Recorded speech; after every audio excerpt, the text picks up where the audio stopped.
उसने उनको सोख्तनी कुर्बानी की मानित कबूल किया। बाप और बेटे और उल-कुदस के नाम से आमीन। मेरे अजीज़ों, आइए हम खुदावंद अपने खुदा का शुक्र करें जिसने आज का ये खूबसूरत दिन हमारी ज़िंदगी में बढ़ा दिया।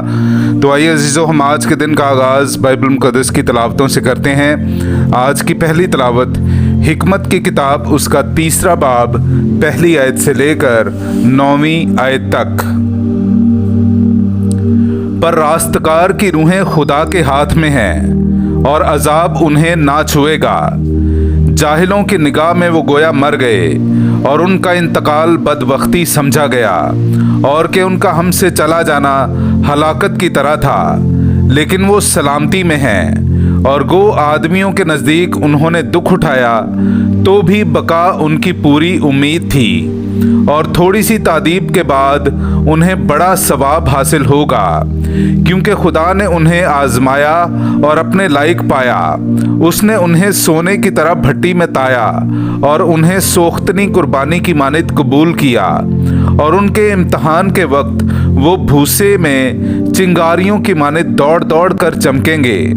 वो कौमों की अदालत करेंगे और उम्मतों पर हुक्मरान होंगे, और खुदावंद अबद तक उन पर मुसल्लित होगा। जो उस पर तवक्कुल करते हैं वो उसकी वफा महसूस करेंगे और उसके वफादार मोहब्बत में उसके साथ रहेंगे, क्योंकि फजल और रहमत उसके बरगज़ीदों के वास्ते है और वो अपने मुक़द्दसों की निगहबानी करेगा। पाक कलाम का पढ़ा और सुना जाना हम सब के लिए बाइस बरकत हो। खुदा का शुक्र हो। खुदावंद मेरा चौपान है, मुझे कोई कमी नहीं। मेरे अजीज़ों, आइए हम खुदावंद अपने खुदा की हम्द व तारीफ़ करें। मैं आपके सामने पढ़ूंगा ज़बूर नंबर 23। खुदावंद मेरा चौपान है, मुझे कोई कमी नहीं। वो मुझे हरी हरी चरागाहों में बिठाता है। वो मुझे राहत की नदियों के पास ले जाता है। वो मेरी जान को बहाल करता है। वो मुझे अपने नाम की खातिर सीधी राहों पर ले चलता है। अगरचे मैं तारीकी की वादी में गुजरूं, मैं किसी आफत से ना डरूंगा, क्योंकि तू मेरे साथ है। तेरा असा और तेरी लाठी ये मेरी तसल्ली का बाइस हैं। तू मेरे मुखालिफों के रूबरू मेरे आगे दस्तरखान बिछाता है। तू मेरे सर को तेल से मलता है, मेरा जाम लबरेज होता है। मेरी ज़िंदगी के तमाम अयाम में भलाई और करम मेरे साथ होंगे और ज़मानों की दराजी तक मैं खुदावंद के घर में रहूँगा। पाक कलाम का पढ़ा और सुना जाना हम सब के लिए बाइस बरकत हो। खुदा का शुक्र हो।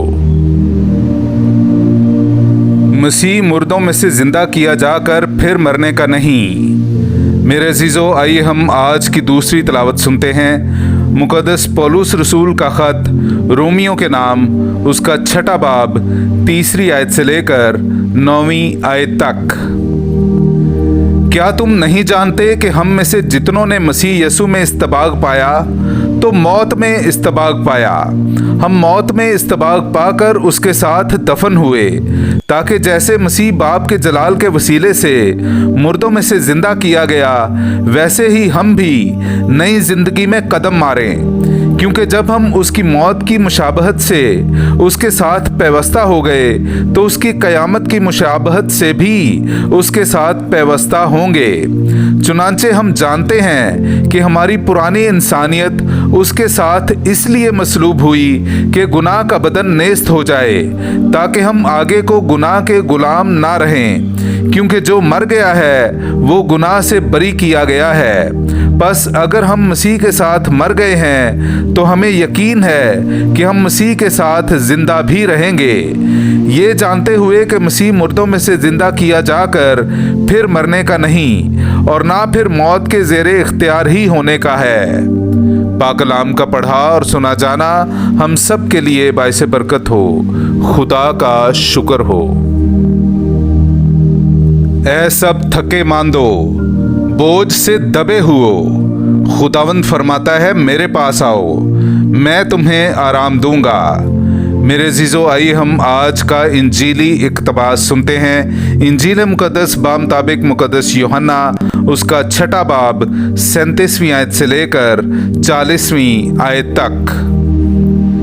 सब कुछ जो बाप मुझे देता है वो मेरे पास आ जाएगा, और जो मेरे पास आता है मैं उसे हरगिज़ निकाल ना दूंगा, क्योंकि मैं आसमान पर से इसलिए नहीं उतरा कि अपनी मर्जी पर चलूं, बल्कि उसकी मर्जी पर जिसने मुझे भेजा है। और मेरे भेजने वाले की मर्जी ये है कि जो कुछ उसने मुझे दिया है मैं उसमें से कुछ ना खो दूं, बल्कि उसे यौम आखिर में फिर जिंदा करूं, क्योंकि मेरे बाप की मर्जी ये है कि हर एक जो बेटे को देखता और उस पर ईमान लाता है हमेशा की जिंदगी पाए, और मैं उसे यौम आखिर में फिर जिंदा करूंगा।